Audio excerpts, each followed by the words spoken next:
Hello everyone! Welcome back to another episode of Entertainment with Buford and Francis. Today I'll be cosplaying, dressing similarly to Buford Van Stom from Phineas and Ferb. I'll be telling a story that is called Cars. Enjoy the video.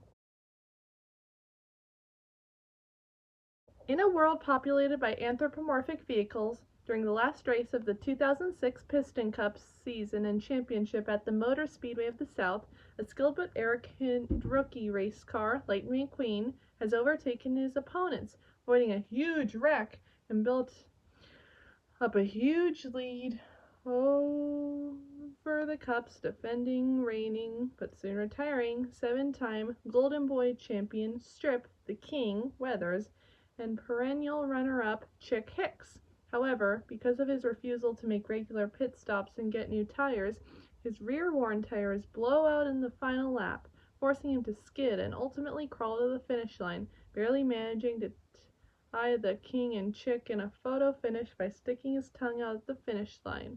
Race officials announced that because the three racers are also tied in overall season points, they will compete in one final tiebreaker race to be held in California at the Los Angeles International Speedway in 1 week to determine the champion. While traveling west on Interstate 40, Lightning becomes separated from Mac, his transport truck, and while trying to catch up, becomes lost on U.S. Route 66, catching the attention of local Radiator Springs sheriff in the process.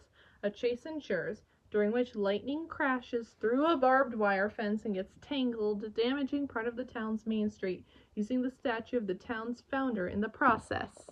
Lightning is taken to traffic court where the town's attorney, Sally Carrera, pleads and defends against Lightning. He's sentenced to repave the roads using Bessie, an asphalt-laying machine, only interested in leaving and extremely furious. He makes an escape attempt before being hooked up, only to discover that his gas was siphoned.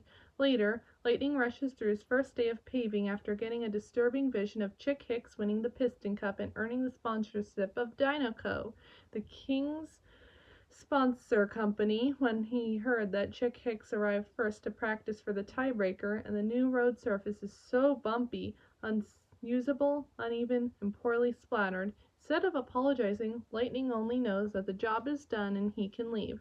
The town is in shock at how bad the road looks and becomes offended with Lightning, when Lightning only states the road fits the town. After Sally demands to know what happened, Lightning says that he was told that he could leave when he was done, but Doc reminds him he was supposed to fix the road instead of worsening it, and he is ordered to scrape it off and start over again. When Doc Hudson offers Lightning a deal, beat Doc in a race around Willie's Butte, and he is free to go and let the former take his place, Lightning eagerly accepts. He leaves Doc in the dust at the starting line, but loses control of the loose dirt and crashes into a cactus patch. While the town's tow truck Meter hauls Lightning out of the cactus patch in which he landed, Doc effortlessly cruises to finish the line after taunting Lightning by saying that he races like he fixes roads in a lousy way. Lightning is forced to scrape off the botched pavement and start over again in the evening. At his second day in the town passes, Lightning continues to fix the street while being unhappy to keep doing so, with Chick Hicks getting a better chance at having the Dinoco sponsorship soon than him. In the time, he starts to befriend the town's residents and learn more about its history in the process, how Radiator Springs was once a thriving town until completion of the nearby interstate bypassed by the little town, depriving it of its business, traffic, and visitors, and ironically depriving those passing visitors of the natural beauty found in the scenery along the old highway, how Sally left behind her wealthy yet unhappy life as an urban lawyer in Los Angeles, being taught by Mater on how to do tractor tipping, which is a parody of cow tipping, and how Doc Hudson was once a famous race car himself, the fabulous Hudson Hornet, a three-time Piston Cup champion, until a horrible crash in 1954 ended his racing career. Doc bitterly refuses to reveal much more about his past, despite Lightning witnessing him expertly drifting through the loose dirt of Willie's Butte where Lightning crashed, labeling his old trophies a bunch of empty cups. By the time Lightning finishes repaving Radiator Springs Main Road, he forms a bond with almost all the town's residents, rather than immediately intending to be leaving for California, as he had initially been eager to do. He spends a day touring the town's business, receiving a fresh coat of paint and new tires in the process, making him feel like a new customer and resident, and participates in a cruise party that night. But he's suddenly found by the press, and he gets whisked away in Mac without even a chance to bid farewell to Radiator Springs after Lightning's agent Harv informs him that Chick Hicks has become more famous by stealing his catchphrases. Sally is angry to learn that it was Doc who ultimately informed the media of Lightning's whereabouts and calls him out for his selfishness, and the town's residents are sad to see Lightning leave. The final big race among Lightning, the King, and Chick opens with what the race's commentators call the race of the century. Lightning gets distracted by his memories of Radiator Springs, losing time to the King and Chick Hicks, and begins to fear that he will simply lose. But to his surprise, Doc Hudson has arrived at the race, with Mater and a few of the others from Radiator Springs to support and serve him as his pit crew. Doc, once again wearing his original fabulous Hudson Hornet racing attire, takes over as McQueen's crew chief while getting instantly recognized as a racing legend once again to a new generation. With Doc's coaching, a record fast pit stop for new tires, and some tricks learned from two of the small town's inhabitants, Lightning is not only able to overtake his opponents, but has built a considerable lead by the last 100th lap.